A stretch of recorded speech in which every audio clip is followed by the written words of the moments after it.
Hey everyone, this is Emily and I am a digital transformation consultant at Hyperbots. Today on the call with me, I have Ayo. Ayo Fashina is a seasoned finance professional driving transformative project finance transactions in developing market with a sharp focus on financial analysis and strategic legal negotiation. Thank you so much for joining us today, Ayo. Thank you, Emily. So It's a today pleasure to we'd be be here. discussing the complexities of matching invoices for time and material services. To start off, Ayo, could you explain the key challenges that your organization faces with time and material service invoices? So when we talk about time and material services, we're referring to services that are offered whereby the bill is based on how much time the consultant spent on this project, as well as how much materials were used in the project. So when you think about it, it's a bit ambiguous if you don't track it properly. So the primary challenges that we typically face includes the lack of predefined quantities that we're trying to deal with. We deal with variabilities in the service delivery. We deal with difficulties in verifying the accuracy of the time sheets or whatever you use to track time. And then you have the service completion. What does complete mean? Is it well completed? Is it not well completed? How do you figure that out? Unlike fixed scope services where deliverables and amounts are well defined, T&M services can lead to ambiguities in matching invoices to the actual work that's performed. So those are the issues that we typically face. Got it. So, Ayo, how does an organization typically handle the verification of service delivery for time and material contracts? So a company should ideally handle the verification through the use of detailed timesheets, service delivery notes, and performance metrics. Because if you set the right performance metrics, then it's easier to measure whether or not the metric has been met or not. So timesheets provide a record of the hours worked, minutes worked, days worked, while service delivery notes confirm that the service has been completed. Now, performance metrics help us to assess if the service is delivered properly and does it meet the agreed upon criteria. So it all depends on how well defined the criteria is going into the project. So, Ayo, can you describe what an organization should do for matching time and material invoices with purchase orders and contracts? Okay, so if you want to match that in an organization, you can use both two-way matching as well as three-way matching. Now, for two-way matching, what you're doing is you're comparing the invoice with the PO or contract to ensure that the rates that were agreed and the terms align. So let's say you're supposed to do work based on $50 an hour and you work for 4 hours. So the first thing you check is what's the rate? $50 an hour.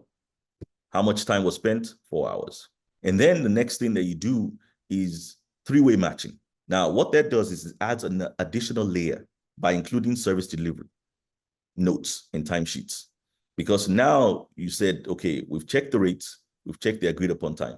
Now the question is, has it been met? So when you look at the timesheets, you can match that to the hours that's been billed. And you can also match the delivery notes to the material that was delivered. And that's how you verify that invoice amount corresponds to the actual work completed, and then you can process it. So, what role does AI or what potential role can AI play in an organization's process for matching T&M service invoices? So I would think AI can help in automating the whole data extraction from invoices. That's A. It could also be used to track the timesheets. So the timesheet doesn't necessarily have to be a sheet of paper. It could also be an electronic timesheet where you sign in and sign out. That's easier to track. And even if it's a sheet of paper that's been signed into, the AI could also read that and track it. And you could also have the AI read the service delivery notes to check whether or not you received one or you haven't received one. Was it completed or is it not completed? So it can identify discrepancies and anomalies between all these different documents that is comparing to each other, such as unusual billing rates. So if the wrong rate is written in the invoice, AI can flag it very easily, or the number of hours that were worked. And it can also predict potential issues based on historical data. So if AI is processing the document, an invoice that is processed several times before, you can easily draw from the previous knowledge in order to check whether there's an anomaly, something that doesn't follow the trend of what these invoice used to be. So unusual item in the invoice. This reduces the manual effort and enhances the accuracy in the matching process. So AI can be used to actually optimize the accuracy in the matching process, if you would. Understood. And what are the most significant benefits of using AI in this context? As I was saying, AI offers several benefits. It's quicker, it's more accurate, and it reduces human error. It can also process a lot more than an individual could process. So instead of having a team of people that's checking and matching all these different documents, AI can do it all by itself. It enhances the ability to detect anomalies and fraud.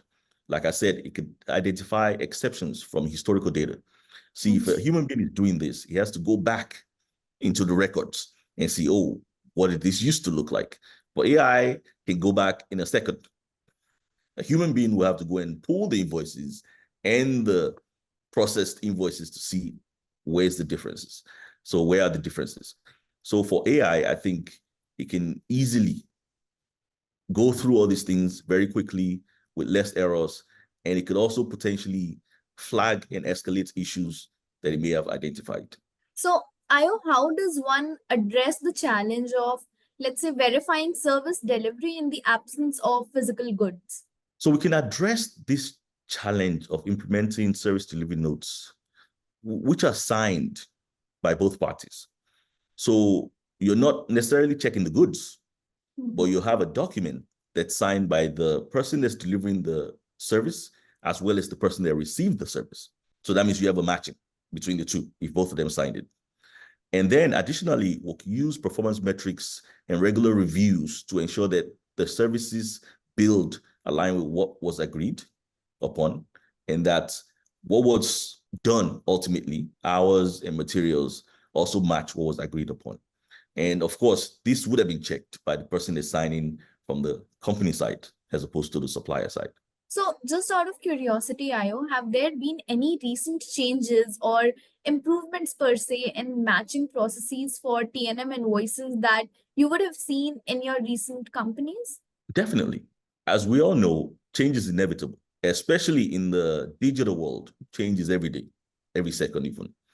So yes, we've introduced a more robust documentation requirements and integrated search systems that can streamline the matching processes. Because ultimately, what you want to do is do it quicker and more accurately. So we've also enhanced the use of AI to automate the data extraction and anomaly detection. Now, historically, data extraction uses OCR. OCR is an older technology. AI can do a better job, and it can extract data from even not as clear invoices and documents. Handwritten documents, for example, AI can extract. OCR struggle with those. So those have been improved significantly, which is a way to significantly improve the efficiency, the accuracy of this process of matching T&M type. Any advice that you'd offer to organizations looking to improve their T&M invoice matching processes? A few advice that I would provide. I would advise organizations to focus on clear and detailed documentation in their contracts and their purchase orders. So the clearer you are, the less ambiguous you are, the better. Because ultimately, what you're trying to do is match something that's inherently ambiguous. And the more clearly defined you can make it upfront, the easier it is down the road when you're processing the invoices. So if you implement a rigorous verification process, including service delivery notes, timesheets, preferably timesheets that's digital as opposed to physical copies of paper, it would enhance your ability to actually process these invoices quicker and faster, and for AI to be able to manage it for you.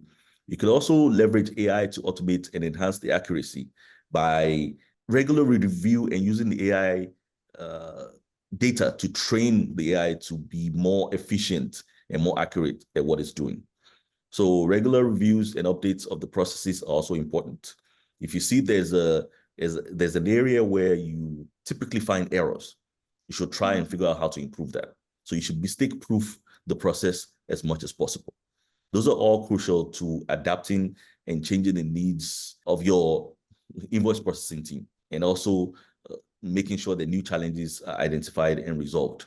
That's great advice, Ayo. So finally, one last question. How do you see the future of TNM invoice matching evolving, specifically with advancements in technology? So the future for TNM invoice matching is bright with the adoption of AI.